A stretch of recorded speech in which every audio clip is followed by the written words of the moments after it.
Bulatkan tekad kuatkan hati, negeri ini memanggilmu kawan.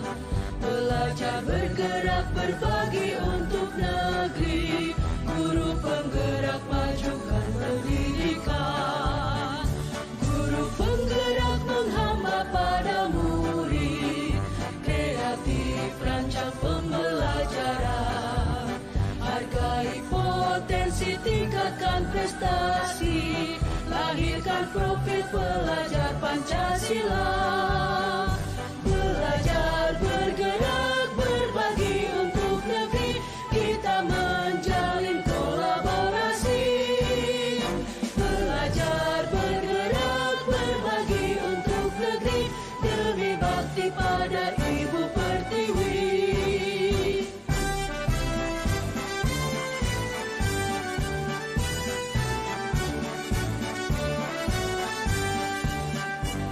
Bulatkan tekad kuatkan hati, negeri ini memanggilmu kawan.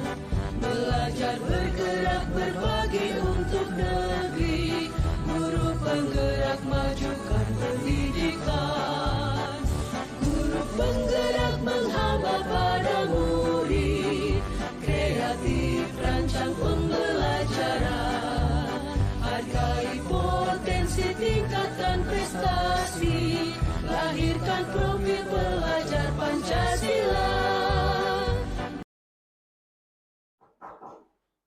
Bisa masuk. Pagi. Assalamualaikum warahmatullahi wabarakatuh. Waalaikumsalam warahmatullahi wabarakatuh. Gimana kabar hari ini? Alhamdulillah sehat-sehat saja Pak. Mas sudah siap untuk melakukan observasi? Insya Allah siap. Terus untuk mata pelajaran apa Pak untuk hari ini? Ini untuk mata pelajaran dasar-dasar otomotif, alat ukur mekanik untuk mata pelajaran jangka sorong ya, materinya jangka sorong Pak. Terus untuk kelas berapa Pak? Kelas 10 TKR Pak Darto. Terus untuk tujuan pembelajaran? Tujuan pembelajarannya ini ada 4 ya. Yang pertama dengan menggali informasi dan memaparkan media yang ada sehingga peserta didik dapat membaca hasil pengukuran jangka sorong Pak Darto. Itu yang pertama. Yang kedua adalah melalui diskusi kelompok peserta didik dapat membaca alat ukur jangka sorong sesuai dengan standar penggunaannya atau SOP. Dan yang ketiga, melalui praktek peserta didik dapat mengukur benda sesuai dengan SOP. Ya, yang keempat, dengan peralatan jangka sorong, peserta didik dapat menggunakan jangka sorong sesuai dengan SOP. Atau itu untuk tujuan pembelajaran saya itu. Sangat menarik sekali Pak Barok. Di situ Pak Barok telah akan berencana untuk berdiskusi, terus anak-anak diberi keleluasaan untuk memilih media ajar, Ya. Pembelajaran bisa mencari dimanapun. Terus kira-kira untuk area pengembangan yang tidak dicapai Pak Barok? Yang pertama ini pengelolaan diri, terutama pengelolaan emosi dan fokus pada peserta didik. Itu yang pertama. Yang kedua, kesadaran sosial yang di dalamnya itu ada keterampilan dan berempati Pak Darto. Itu untuk pengembangan yang dicapai. Itu ada pengembangan pengelolaan diri dan kesadaran sosial Pak Barok ya. Ya. Kira-kira strategi apa yang disiapkan Pak Barok untuk mencapai itu? Untuk strategi persiapan ya, yang pertama itu saya berusaha membuat pembelajaran yang nyaman dan menyenangkan supaya peserta didik ini bisa lebih semangat gitu dalam belajar. Terus yang pertama menyenangkan. Terus yang kedua memenuhi pembelajaran yang diinginkan oleh peserta didik Pak Darto. Jadi ada 2. Kedua Pak Barok itu adalah usaha membuat pembelajaran nyaman dan Ya. menyenangkan. Yang kedua memenuhi pembelajaran yang diinginkan oleh peserta didik. Ya, siap Pak Darto itu. Saya kira sangat menarik sekali untuk strategi yang digunakan Pak Barok. Saya harap bisa berjalan dengan lancar di observasinya dan bisa sesuai dengan rencana yang telah dengan tulis yang paparkan di pertemuan observasi nantinya supaya pembelajaran dapat berlaku dengan baik. Kita Pak Barok, terima kasih atas waktunya. Sama-sama Pak Darto. Assalamualaikum. Waalaikumsalam warahmatullahi wabarakatuh.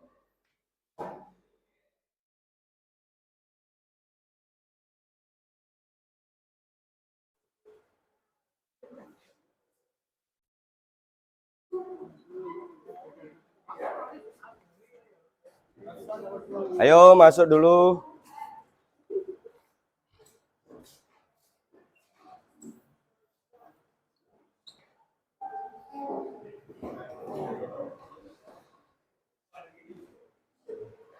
Topinya dilepas dulu ya.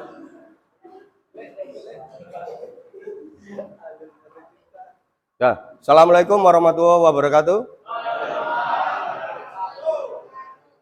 Selamat pagi. Sehat semua?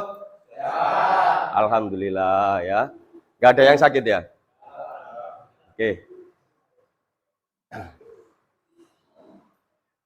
Sebelum Bapak memulai materi ya, kita awali dengan berdoa dulu agar apa yang nantinya Bapak sampaikan bisa kalian terima dengan mudah, sehingga ilmu yang nantinya kalian terima ini nanti bisa bermanfaat di kemudian hari ya.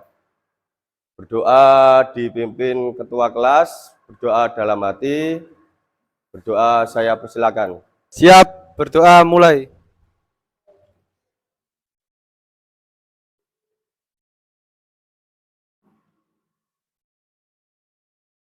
Doa selesai. Oke, saya lanjutkan. Dicek ya kerapian dan kebersihan kelas. Kalau ada kotoran atau baju kalian kurang rapi, tolong dirapikan. Ya. Udah bersih? Udah rapi? Ya. Kalau rapi, bersih kan enak untuk melakukan kegiatan belajar ya. Membuat apa ya, nyaman lah. Oke, untuk membangkitkan semangat kita dalam belajar ya, kita yel-yel dulu. Yel-yel SMK ya, masih ingat kalian ya? Kalau nggak semangat, saya ulangi sampai meriah ya. Oke? SMK? Bisa. SMK? Bisa. SMK Negeri 1 Brondong? Luar biasa. Tepuk tangan. Yes, ya. Oke, saya absen dulu. Untuk hari ini ya, saya absen Ahmad Halul. Ahlul. Habib, hadir semua ya. Nggak ada yang izin dan nggak ada yang sakit. Oke, sebelum Bapak memulai materi, masih ingat materi yang kemarin saya sampaikan? Ya. Biar Bapak tahu ya, saya ingin mengajukan pertanyaan ya. Apakah kalian ini masih ingat atau ngeblank, lupa ya? Kemarin sudah saya jelaskan macam-macam alat ukur mekanik ya. Sekarang sebutkan nggak banyak, 2 saja. Apa saja alat ukur mekanik? Siapa yang bisa angkat tangan? Oke, Rudi. Jangka sorong dan mikrometer. Jangka sorong dan mikrometer. Oke ya. Oke. Sebenarnya masih banyak lagi ya alat ukur mekanik ya. Bisa apa itu? Bore gauge ya, dial indikator dan sebagainya. Terus pertanyaan yang kedua. Kalian kan pasti pernah setidaknya walaupun nggak main atau servis di bengkel jelas pernah ya. Kira-kira kalian ada yang tahu apa enggak alat ukur apa saja yang digunakan di bengkel? Coba Doni silakan. Mikrometer, hidrometer, jangka sorong, sama avometer. Oke ya. Tangan buat teman-teman kalian yang menjawab. Oke. Ya. Yang dijawab teman sampean itu tadi, teman kalian tadi itu benar. Tapi sebenarnya masih banyak lagi. Ada yang namanya apa itu? Tracker juga ada ya, kemudian ada yang namanya hidrometer tadi sudah disebutkan, ya, terus multitester dan sebagainya, banyak ya. Itu alat ukur yang digunakan di bengkel yang sering kali kalian lihat di bengkel ya. Untuk materi hari ini ya, Bapak akan menyampaikan tentang alat ukur mekanik. Ya, ini sudah keluar tampilannya. Alat ukur mekanik sebenarnya kan banyak, tapi yang kita bahas pertama adalah jangka sorong, ya. Tapi terlebih dahulu, Bapak ingin menjelaskan tujuan dari pembelajaran kita hari ini. Ya. Untuk pembelajaran hari ini ya, ini nanti kalian saya suruh buat kelompok diskusi, ya. Nanti saya kasih LKPD, lembar kerja peserta didik, ya. Nanti kalian pecahkan permasalahan dari soal-soal yang Bapak sampaikan. Ya, tujuan yang pertama, setelah berdiskusi ya, kalian harus mampu dapat mengidentifikasi pengertian bagian-bagian dan cara penggunaan alat ukur mekanik jangka sorong. Ya, itu yang pertama, itu dasar ya. Terus yang kedua, kalau sudah ya, yang kedua memahami konsep pengukuran dan penentuan tingkat ketelitian alat ukur jangka sorong dengan baik dan benar. Terakhir, yang ketiga, melakukan prosedur pengukuran menggunakan jangka sorong dengan bantuan media yang bervariasi secara mandiri, baik dan benar. Itu ya, nanti kalian harus pahami ya untuk tujuan pembelajaran. Langsung saja Bapak memasuki materi ya. Nah, dari gambar ini adalah berbagai macam jangka sorong. Ada jangka sorong mekanik ya, ini ya yang masih manual dengan melakukan penghitungan, pembacaan hasil ukuran. Kemudian yang kedua ada jangka sorong dial. Nah, ini gampang sekali ini ya, tinggal melihat dari jarum yang ada di dialnya ini, menunjukkan angka berapa itu adalah hasil ukuran. Kemudian yang terakhir jangka sorong digital. Ini bahkan gampang sekali.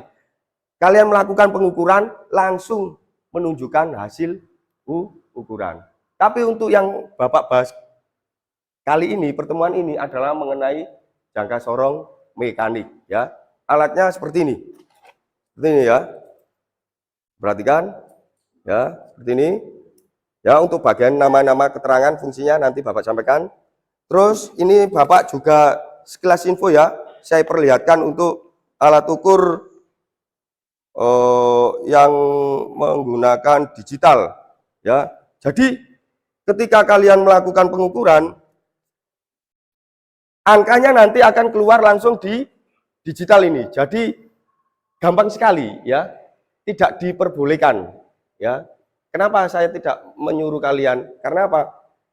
Ini nanti kalian tidak akan belajar untuk menghitung, cara menghitung hasil ukuran. Soalnya apa?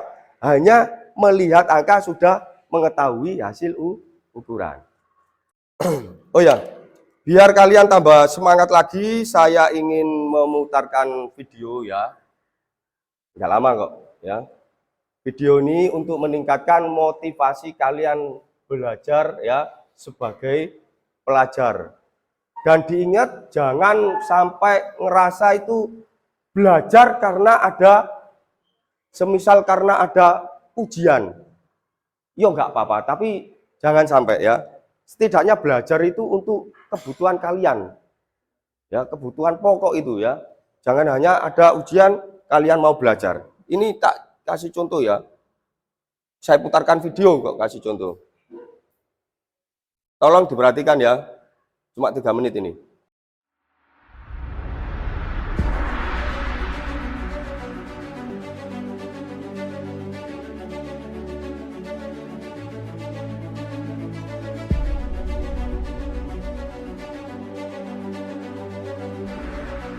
Paling males tuh di saat-saat seperti ini. Harus belajar untuk ujian. Ujian lagi. Emangnya penting ya? Belajar juga nggak ada gunanya kok.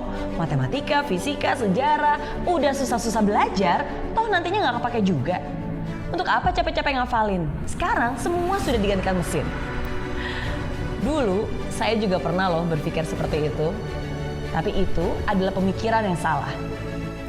Belajar bukan untuk ujian, tapi ujian untuk belajar. Hidup sedang menguji kamu. Niat nggak? Serius nggak? Apakah kamu anak yang patuh? Apakah kamu anak yang tangguh? Apakah kamu anak yang mudah menyerah, yang dengan gampangnya selalu bilang, gak bisa? Kalau kamu saja susah menyelesaikan tanggung jawab sebagai pelajar, bagaimana kamu bisa sukses dengan tanggung jawab yang lebih besar? Coba deh ingat-ingat lagi. Dulu kamu pernah janji untuk membuat orang tua bangga, janji untuk jadi anak yang berbakti. Ketika kamu mengatakan itu, apakah itu sungguh-sungguh? Kalau iya, inilah saatnya kamu buktikan perkataanmu. Yang orang tua kamu mau bukanlah hasil akhir sebenarnya, tapi bagaimana kamu bisa bertumbuh dalam prosesnya. Bukan harus dapat nilai sempurna, tapi bagaimana kamu bisa menjadi anak yang tidak mudah putus asa. Ujian itu mengetes ketekunan. Ujian itu mengetes kedisiplinan. Ujian itu mengetes kejujuran. Itulah yang sesungguhnya. Bukan hanya nilainya, tapi proses kamu menuju ke sana. Selesaikan apa yang menjadi tanggung jawabmu. Selama ini, kamu sudah susah payah belajar. Jangan sampai di saat akhir semua jadi terlantar. Lebih baik menderita sedikit untuk persiapan ujian daripada menderita selamanya karena penyesalan. Belum bisa, cari caranya. Nggak ngerti, belajar dengan yang ahli. Lupa lagi, berarti kamu harus terus revisi sampai hafal mati. Saya yakin kamu bisa. Saya yakin kamu mampu. Karena semuanya itu tergantung dari kemauanmu. Jadi, yuk kurangi mainnya dan ambil buku pelajarannya. Kurangi dulu update status dan bulatkan tekad untuk terus fokus. Kurangi dulu keluyuran dan pacaran dan selesaikan dengan ketekunan. Yang keren itu bukan anak muda yang banyak gaya, tapi anak muda yang punya karya. Yang keren itu bukan anak muda yang buat sensasi, tapi anak muda yang berprestasi. Siapkan hati, jiwa, dan raga. Dan jangan lupa juga untuk berdoa. Berikan yang terbaik dan buat orang tuamu tersenyum bahagia. Mereka pasti bangga karena anaknya akhirnya bisa menjadi sarjana. Beri aplaus, tepuk tangan. Oke, itu tadi ya sekilas info ya, video motivasi biar kalian termotivasi untuk belajar. Jadi belajar itu jangan hanya untuk ketika kalian ada ujian. Nah, dari video motivasi tadi ya, tolong ya untuk dari kalian ini menyimpulkan apa sih inti atau makna dari video tadi. Siapa yang bisa? Saya bisa menyimpulkan. Kesimpulan yang dapat saya sampaikan adalah jangan hanya belajar untuk ujian, tapi belajarlah untuk memperkaya pengetahuan dan wawasan. Bangun kebiasaan belajar yang positif, karena itu akan membawa menuju kesuksesan. Jadi ya kalian belajar itu jangan hanya ketika kalian mendapatkan ujian atau apa, jangan ya. Tapi belajar itu untuk setiap hari. Entah itu di dalam lingkungan sekolah atau di rumah atau dimanapun ya. Tujuannya untuk menambah wawasan kalian. Nah, menambah wawasan tujuannya ya untuk apa? Untuk mengejar cita-cita kalian nanti. Cita-citanya apa atau apa itu ya. Kalau pengen kuliah ya lanjut kuliah. Kalau ingin bekerja ya silakan ingin bekerja. Oke ya, saya lanjutkan langsung masuk materi.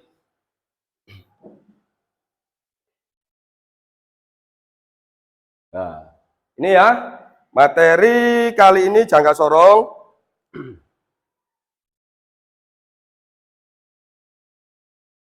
Sebentar di sini aja ya. Jangka sorong di sini ya, fungsinya adalah yang pertama Saya tunjukkan gambarnya di sini dulu ya. Kelihatan? Nah. Jangka sorong di sini ya, ini terdiri dari beberapa bagian. Ya, yang pertama ini ya, yang pertama adalah bagian rahang atas. Nah, bagian jangka sorong. Sudah ada yang tahu bagian-bagiannya namanya apa? Nah, ini ya, saya tunjukkan di slide ini. Nah, bagian nomor 1 ya, ini berfungsi, kok berfungsi? Bagian nomor 1 ini adalah rahang atas. Yang kedua, rahang atas ya, yang pertama dan kedua ya. Yang ketiga, 4, rahang bagian bawah. Terus yang bagian nomor 5, ini adalah skala utama atau skala tetap. Skala yang tidak bisa digeser ya. Terus yang bagian nomor 6 adalah skala nonius. Bisa kalian bilang skala geser. Skala yang bisa digeser geser ya. Kemudian yang nomor 7 pengunci. Nah, pengunci ini tujuannya ketika kalian melakukan pengukuran harus dikunci. Tujuannya biar angka dari ukuran yang kalian ukur itu nanti hasilnya tidak akan tergeser. Terus yang 8 adalah penekan.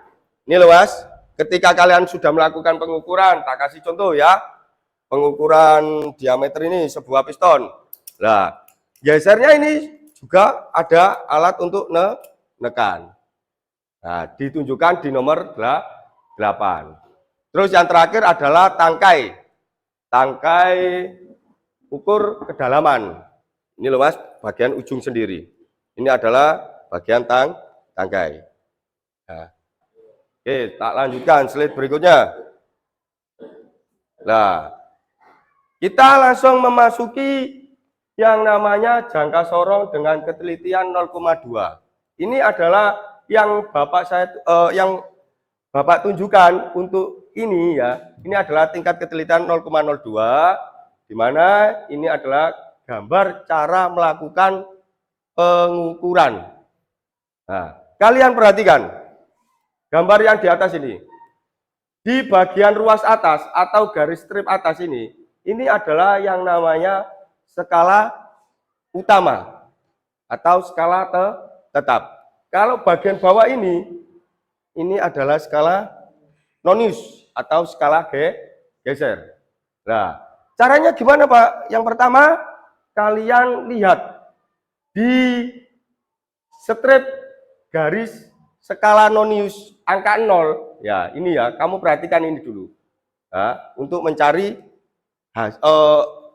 nilai skala utama. Setelah ini kamu perhatikan, kamu lihat garis di skala utama ini ya. Garis di skala utama ini yang garisnya mendekati di 0 di skala nonius atau skala geser. Sebelum ya, garis yang sebelum. Paham maksudnya? Ya, yang sebelum di garis 0 skala geser. Angka berapa ini? 9. Ya kan? Kalau sesudah garis ini berarti sudah melewati angka 10.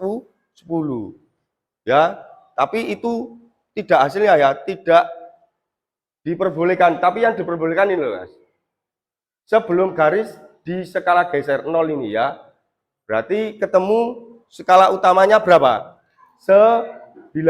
Ya, diingat satuannya, walaupun kamu nulis angkanya sama, tapi satuannya beda, itu artinya juga beda. Jadi diperhatikan untuk satuan ukuran. Kemudian ditambahkan 0,26, cara penjumlahan ini sepele, tapi ini penting. Ya, karena apa? Mempengaruhi penjumlahan. Jadi letaknya seperti ini, 9, kemudian kamu tulis 0,26. Optimal ya. Oke, sampai sini udah jelas? Nah, saya geser ya, saya lanjutkan lagi. Alhamdulillah kalau semua udah jelas. biar kalian tambah jelas, saya putarkan sebuah video tentang cara pengukuran alat ukur dengan tingkat ketelitian ya, alat ukur dengan tingkat ketelitian 0,02. Ya. Gimana setelah melihat video yang Bapak putar tadi? Kira-kira bingung apa tambah jelas? Yakin? Yakin apa bujui? Kalau seperti itu ya.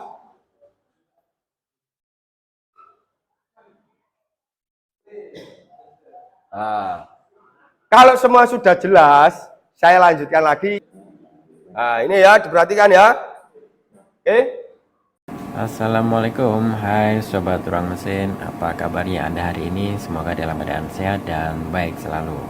Nah, pada kesempatan video kali ini saya akan mencoba menjelaskan apa fungsi, apa nama dari sebuah alat ukur ini. Nah, di depan kita ini sudah ada alat ukur yang bernama jangka sorong dalam bahasa bengkelnya ya. Jadi kalau untuk dalam bahasa tekniknya ini biasa disebut vernier caliper atau step map. Nah, apa saja nama bagian-bagian dari sebuah jangka sorong ini? Ya, kita mulai dari sebelah kiri.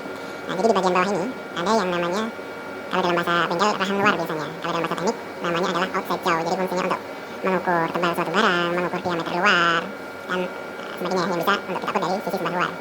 Nah, untuk bagian atasnya itu namanya adalah rahan dalam atau dalam bahasa tekniknya yaitu inside jaw. Jadi fungsinya bisa untuk mengukur diameter dalam suatu lingkaran atau silinder ya.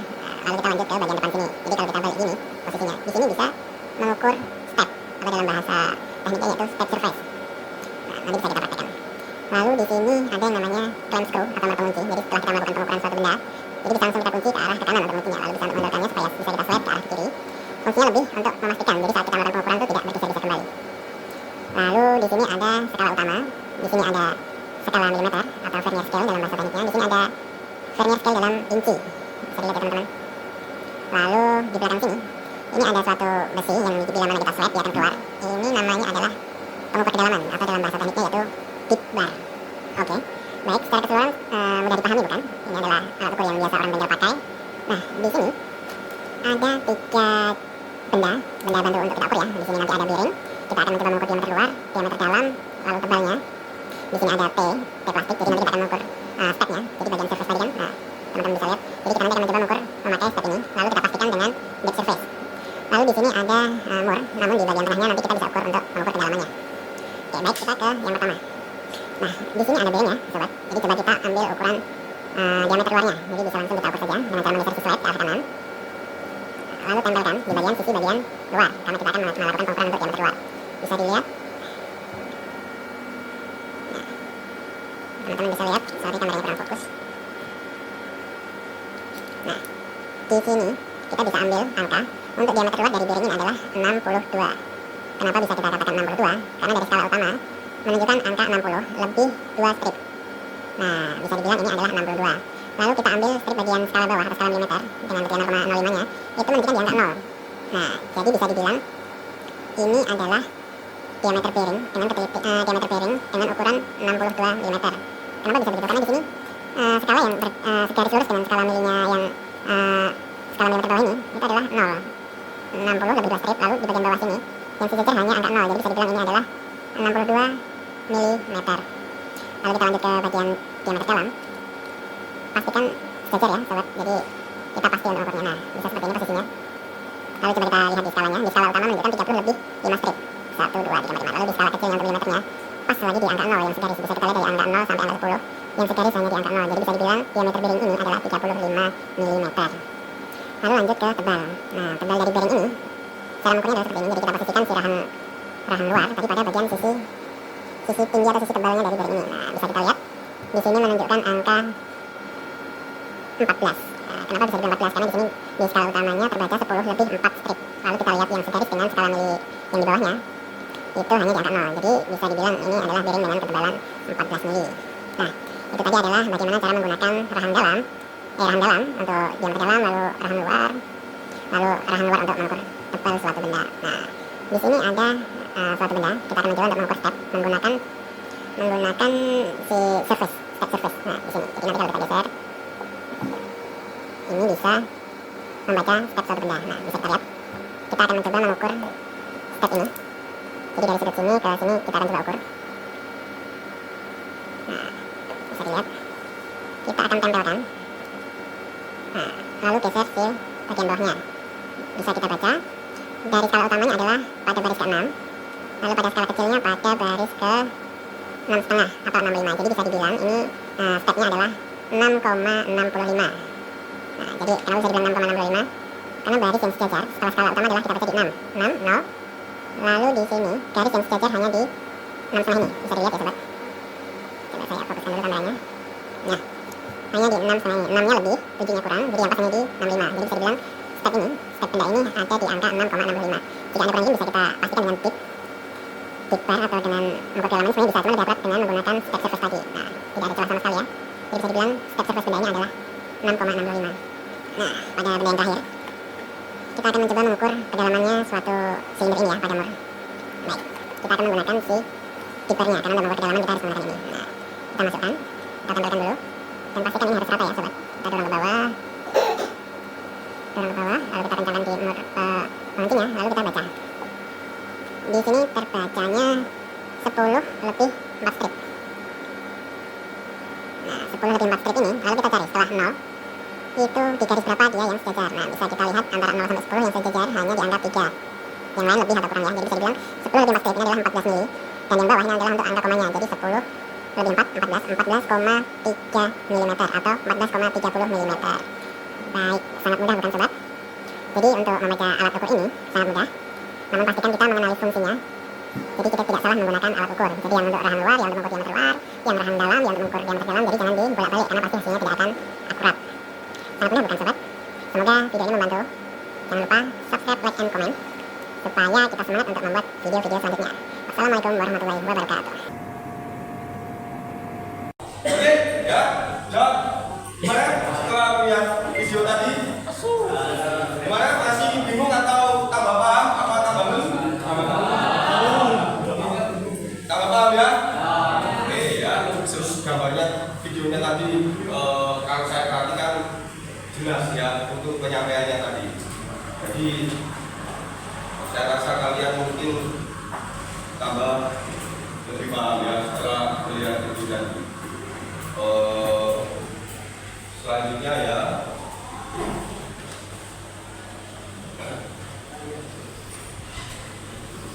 selanjutnya ini ya, sebelum kalian melakukan pengukuran itu harus tahu prosedurnya. Prosedurnya, nah, yang pertama, bentar ya. Nah, prosedurnya sebelum melakukan pengukuran ya, penggunaan yang pertama adalah bersihkan benda yang akan diukur dan alat ukur ya, dibersihkan dalam kondisi keduanya bersih. Yang kedua adalah diperiksa bahwa skala lurus bergerak dengan bebas, tidak apa yang namanya apa itu berat atau seret ya.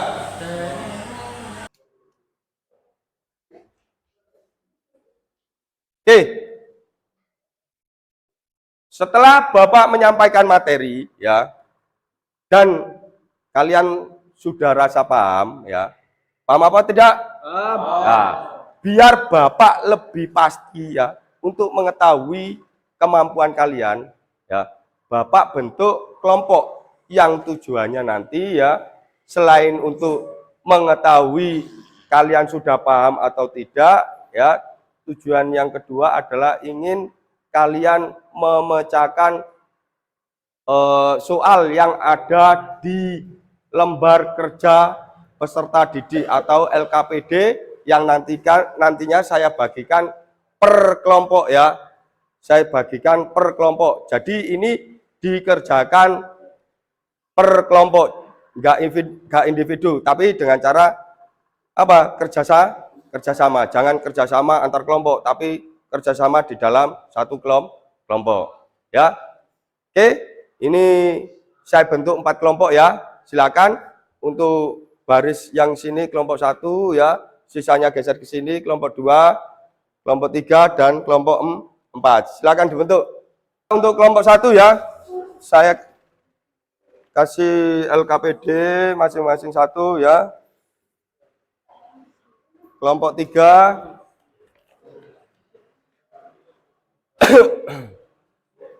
kelompok 4. Untuk benda kerjanya ya, yang kalian ukur, setiap kelompok maju ke depan, perwakilan 1 ngambil benda ukur, benda yang akan diukur. Satu-satu.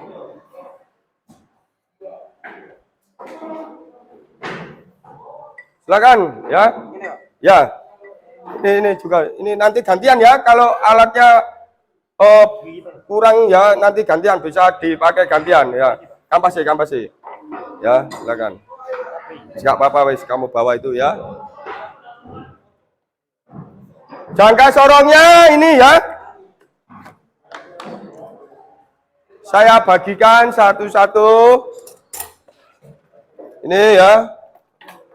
Kayak jualan ini saya ini.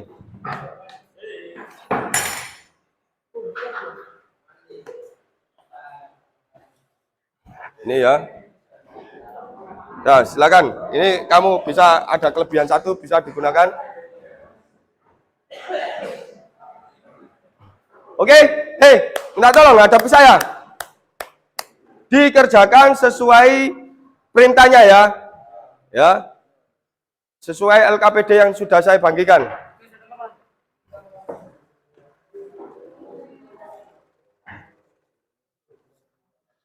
Ya, dikerjakan ya.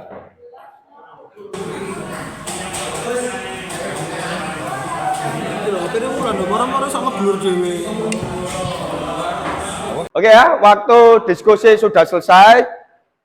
Ya, sekarang waktunya setiap kelompok mempresentasikan hasil dari kerjaan kelompok ya. Untuk yang presentasi pertama silakan, yang siap maju duluan dari kelompok berapa? Silakan. Angkat tangan. Kelompok 4. Silakan maju ya. Maju semua. Tidak perwakilan.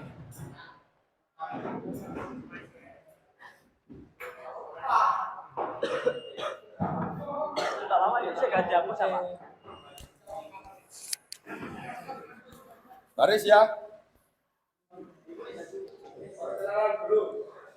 Assalamualaikum warahmatullahi wabarakatuh. Kami dari kelompok 4 akan mempresentasikan hasil dari diskusi kami. Sebelumnya perkenalkan, nama saya Nurmol Daulan. Nama saya Muhammad Rudi Haryanto. Nama saya Rahmat Ramadhani. Nama saya Alfian Ubaidillah. Nama saya Dian Ramadan Ahmed.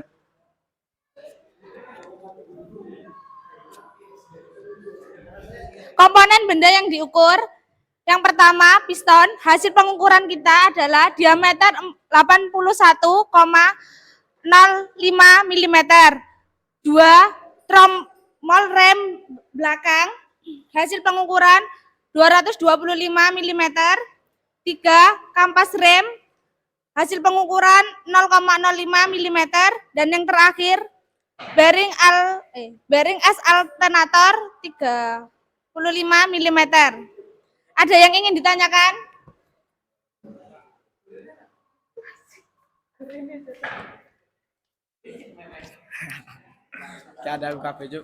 Bagaimana cara menggunakan jangka sorong agar diperoleh hasil yang akurat?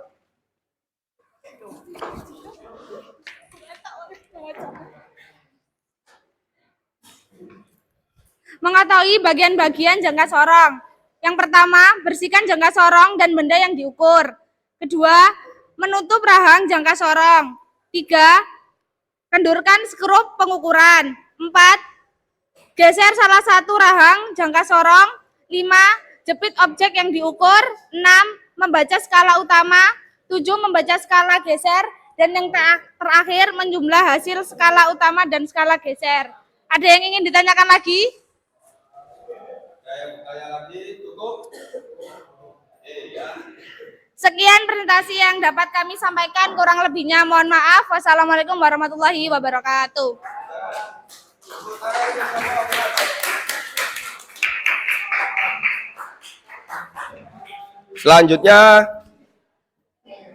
Selanjutnya dari kelompok berapa yang sudah siap ingin presentasi?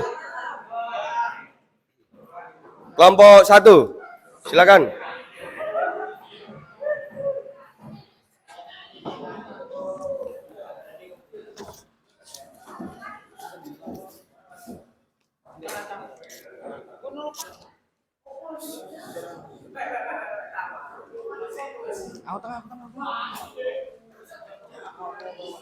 Assalamualaikum warahmatullahi wabarakatuh. Kami dari kelompok 1 yang beranggotakan Ibnu Setia Pratama, Rizko Ibrahim Maulana, Muhammad Jinatan Anfila, Inung Setia Budi, Ardiman Putra Ramadhani, yang akan mempresentasikan hasil dari diskusi kami. Untuk melakukan pengukuran diameter piston ditemukan ukuran 83,35. Dan untuk melakukan pengukuran diameter kampas rem belakang ditemukan ukuran 29 mm. Untuk melakukan pengukuran ketebalan kampas rem ditemukan ukuran 4 mm. Untuk melakukan pengukuran diameter bearing as ditemukan ukuran 32,1 mm. Ada yang ditanyakan?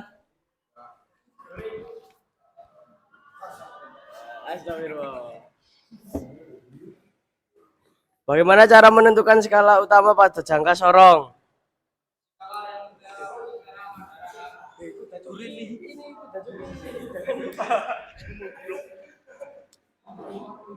Skala yang tertera pada rahang tetapi dibaca mulai dari angka 0 pada rahang tetap sampai angka di depan skala 0 pada skala nonius atau skala geser. Beri tepuk tangan ya.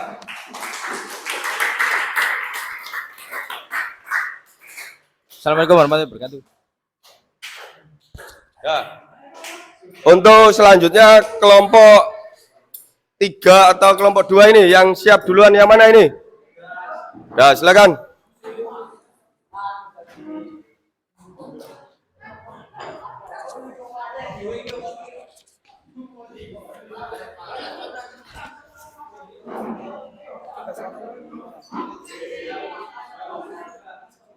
Assalamualaikum warahmatullahi wabarakatuh. Kami dari kelompok 3 akan mempresentasikan hasil diskusi kami yang beranggotakan saya Jawarul Lata Al-Arifi. Saya Agus Nurul. Saya Rival Pradana. saya Muhammad Dedi, dan saya Muhammad Firdaus. Komponen benda yang diukur. Untuk melakukan pengukuran diameter piston ditemukan hasil pengukuran 79,05 mm. Untuk melakukan pengukuran diameter tromol ditemukan hasil pengukuran 230 mm. Untuk melakukan pengukuran ketebalan kampas rem depan kijang ditemukan hasil pengukuran 1,5 mm. Untuk melakukan pengukuran diameter luar sebuah bearing ditemukan hasil pengukuran 32,5 mm. Ada yang ditanyakan? Assalamualaikum warahmatullahi wabarakatuh. Apakah ada yang ditanyakan dari presentasi kelompok 3? Jelas ya? Nah, silakan duduk ya. Terakhir.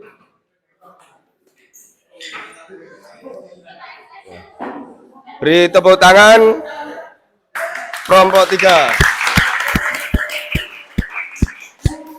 Terakhir ya, kelompok 4.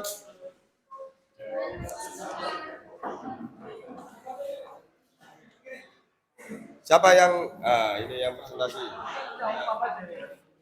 Assalamualaikum warahmatullahi wabarakatuh. Saya Hanif, saya Putra Riyadi, Saya Anabama Ramadan Supranata. saya Ahmad Ahlul. Kami dari kelompok 2 akan mempresentasikan hasil pengukuran. piston hasil pengukuran di diameter 83,4 mm. Tromol rem belakang hasil pengukuran di diameter 235 mm.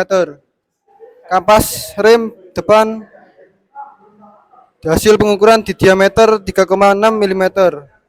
Bearing as alternator hasil pengukuran 3,2 mm.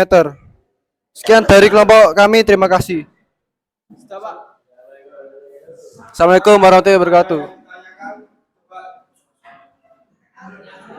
Ada yang ditanyakan? Kira-kira presentasi dari kelompok 3 ini apakah ada yang ditanyakan? Tidak. Sudah jelas ya? Sudah. Beri plus ya, tepuk tangan. Jangan duduk.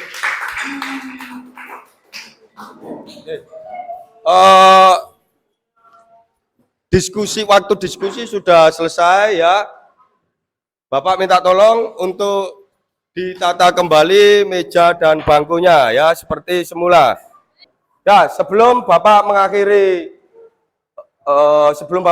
materi ini ya, Bapak mengucapkan ya selamat pada kalian ya yang sudah melakukan diskusi dengan baik dan hasil dari diskusi kalian tadi alhamdulillah ya sudah mendapatkan nilai yang bagus ya. Tuh. Terus dari materi yang saya sampaikan kita dapat menyimpulkan ya mengenai materi jangka sorong ini ya. Kita dapat menyimpulkan ya. Kira-kira kesimpulan apa? Ada yang tahu? Silakan. Coba Rudy, apa kesimpulan yang oh ya ini ya lupa saya. Kesimpulan dari materi yang Bapak sampaikan.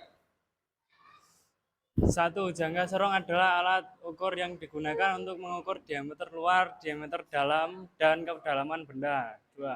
Langkah kerja pengukuran menggunakan jangka sorong yaitu gerakan batang geser, posisikan rahang atau tanduk atau batang kedalaman pada benda kerja.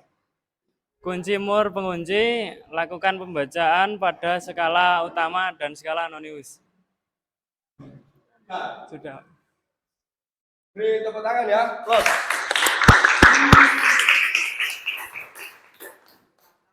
Saya tambahin sedikit ya, untuk kesimpulannya bahwa materi mengenai jangka sorong ini termasuk salah satu alat ukur yang multi ya, jadi bisa digunakan untuk mengukur berbagai bidang ukuran, baik itu diameter dalam, luar, atau diameter apa? Kok diameter?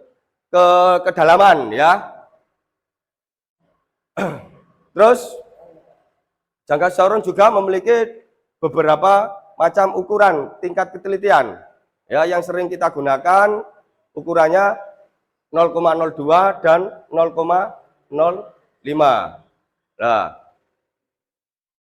langkah untuk pengerjaan ya, saya rasa sudah tahu. Yang pertama ya, kita geser dulu ya, geser dari apa itu skala gesernya, kemudian rahangnya ditempatkan pada benda yang akan diukur ya. Kemudian sudah selesai dikunci, habis itu dilakukan pembacaan hasil ukuran. Nah, seperti itulah materi dari alat ukur mekanik jangka sorong. Ya. Sebelumnya saya akan mengevaluasi dari hasil pembelajaran hari ini ya, yang mungkin ya dari kalian ini banyak yang mungkin belum mengetahui ya apa itu jangka sorong, ya apa itu kegunaannya itu gimana, cara pemakaiannya gimana, pembacaan hasil ukurannya gimana. Nah, setelah melakukan pembelajaran hari ini, ya melakukan pembelajaran hari ini, kalian insya Allah ya sudah bisa untuk melakukan penggunaan alat ukur jangka sorong. Ya, jadi yang awalnya tidak bisa, tidak tahu ya semua definisi atau cara pengukurannya apa dan seterusnya itu, sehingga setelah mengikuti pelajaran ini kalian sudah bisa untuk melakukan semuanya itu ya. Oke. Oke ya. Untuk materi kali ini saya rasa sudah cukup ya. Dan untuk pertemuan minggu depan, materi saya lanjutkan mengenai alat ukur mikrometer. Di mana alat ukur mikrometer ini tingkat ketelitiannya lebih kecil ya.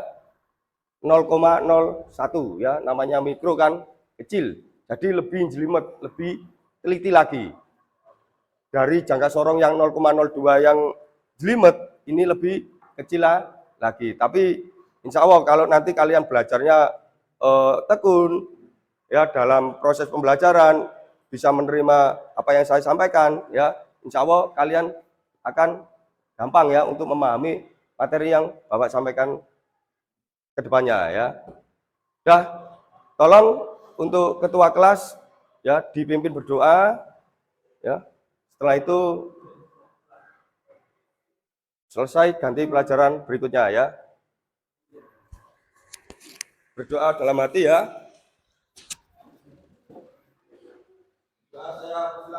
Berdoa mulai.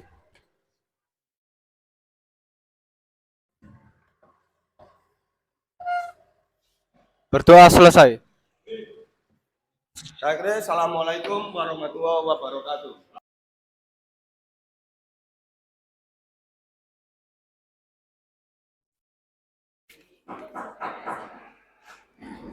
Selamat pagi Pak Darto. Pagi.